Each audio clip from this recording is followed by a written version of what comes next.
तम यज्ञम बहिर्षि प्रोक्षन् पुरुषं जातमग्रतः तेन देवा अयजन्त साध्या ऋषयश्च ये। तम यज्ञम बहिर्षि प्रोक्षन् पुरुषं जातम अग्रतः।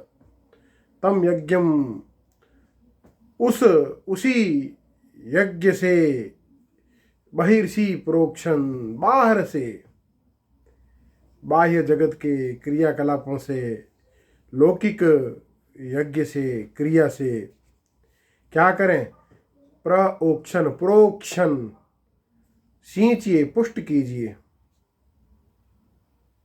धारण करने के लिए, उसी तत्व को धारण करने के लिए उसी को सींचिए। किसे? पुरुषम, पुरुष को। कौन सा पुरुष? जातम अग्रतः, जो पहले से ही प्रकट हो चुका है, उसी ब्रह्म को, परमात्मा को।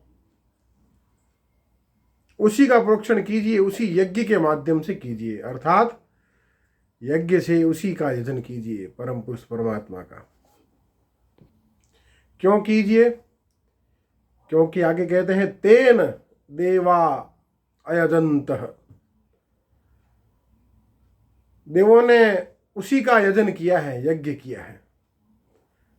और साध्या ऋषयश्च ध्ये, और जिसे ऋषियों ने साधा है, अर्थात जो देवों और ऋषियों के द्वारा पहले पूजित हुआ है, साधा गया है, वह तत्व वही है, वही है, वही है। उसी पुरुष की उपासना कीजिए। आता है ना, कस्मै देवाय हविषा विधेमः, तो उसका यहीं पर स्वतः उत्तर प्राप्त है। वही परम पुरुष जिससे यह सब उत्पन्न हुआ है, वही पूज्य है।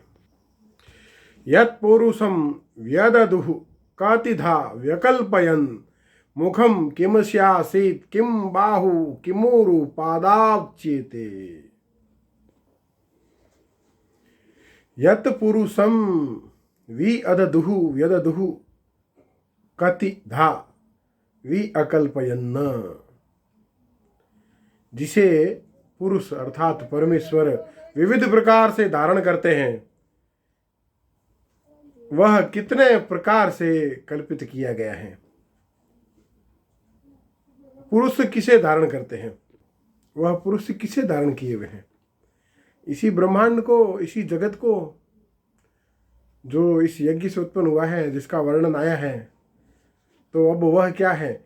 मुखम,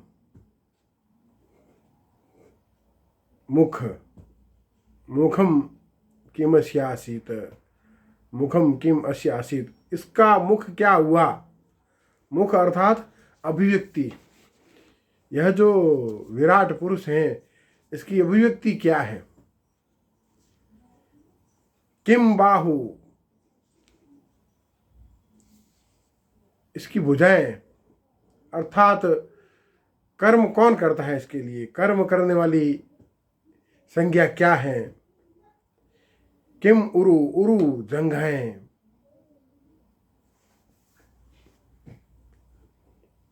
मध्य शब्द भी आता है एक ऋचा में, तो ये मध्य भाग, पेट और जंघाएं, यह क्या है? और पादा उच्चेते, और पैर, यह क्या कहे गए हैं? पैर अर्थात गति देने वाले। इस विराट पुरुष को गतिमान कौन रखता है? इसकी शक्ति, इसका बल कहाँ स्थित है?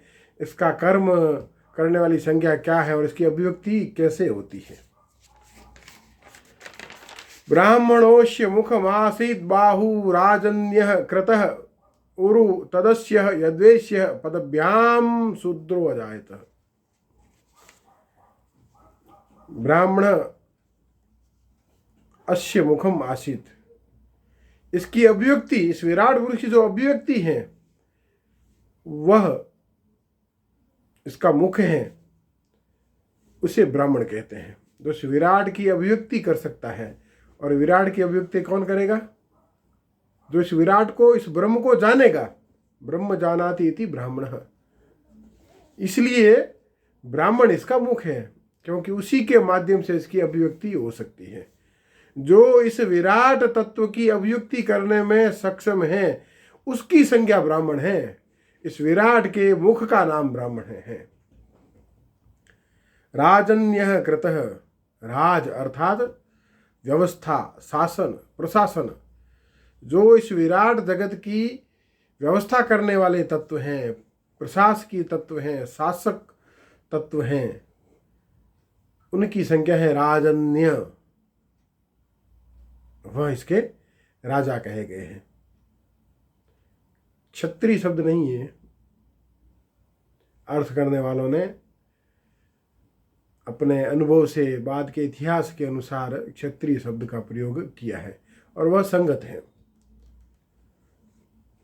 उरु तत्अस्य वैश्य। उरु, यह जो इसको बल देने वाला भाग है,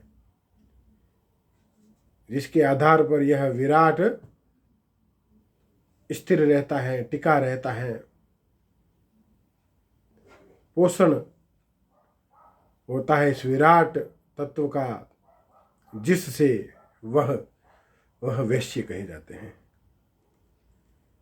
वैश्य अर्थात अर्थतंत्र चलाने वाले,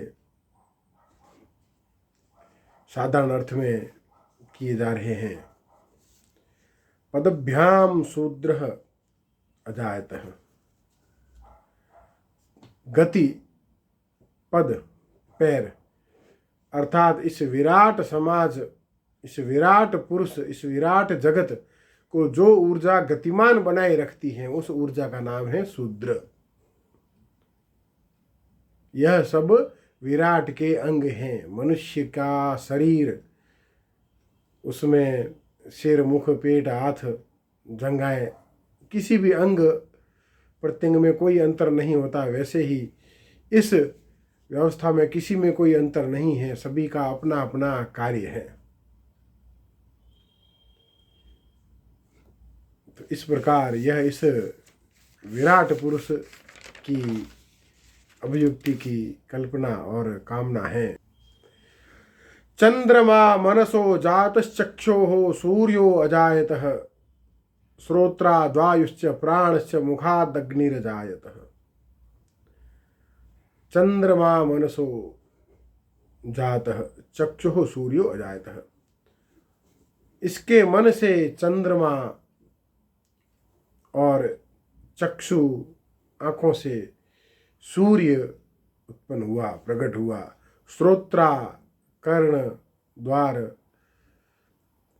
श्रोत्रा से श्रोत्र, श्रोत्रात, इससे क्या हुआ, वायु, और प्राण उत्पन्न हुए। मुखात अग्नि अजायत, मुख से अग्नि प्रकट हुई।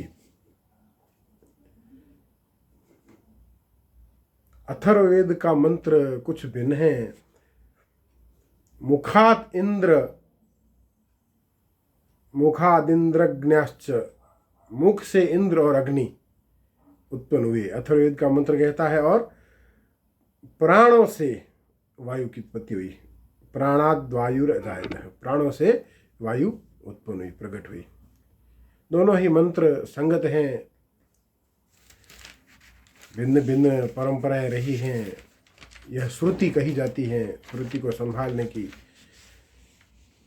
नाभ्यः आसीदंतरिक्षम शीर्ष्णो द्योः समवर्तत पदभ्याम भूमिर्दिशः श्रोत्रा तथा लोकान अकल्पयन्।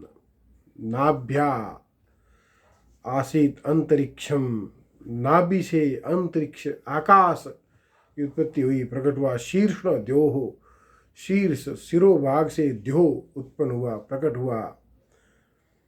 यह सब सम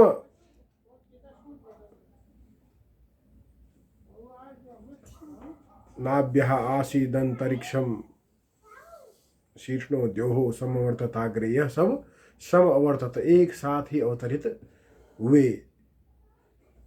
पदभ्याम, पैरों से भूमि, पृथ्वी प्रकट हुई। श्रोत्रात, श्रोत्र से दिशाएं, तथा लोकों की उत्पत्ति हुई।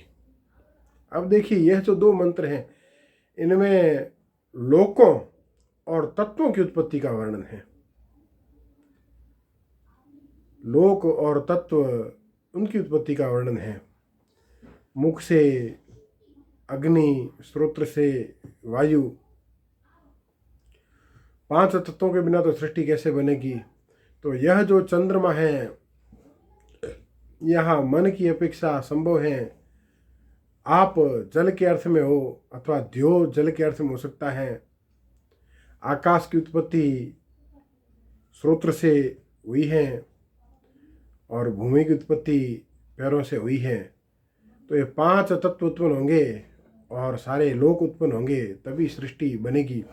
तो यह 5 तत्वों की उत्पत्ति का भी यहीं पर वर्णन समझना चाहिए। इस प्रकार यह सब इसी विराट पुरुष से उत्पन्न हुआ है। ओम जगत बीज पुरुषाय नमः।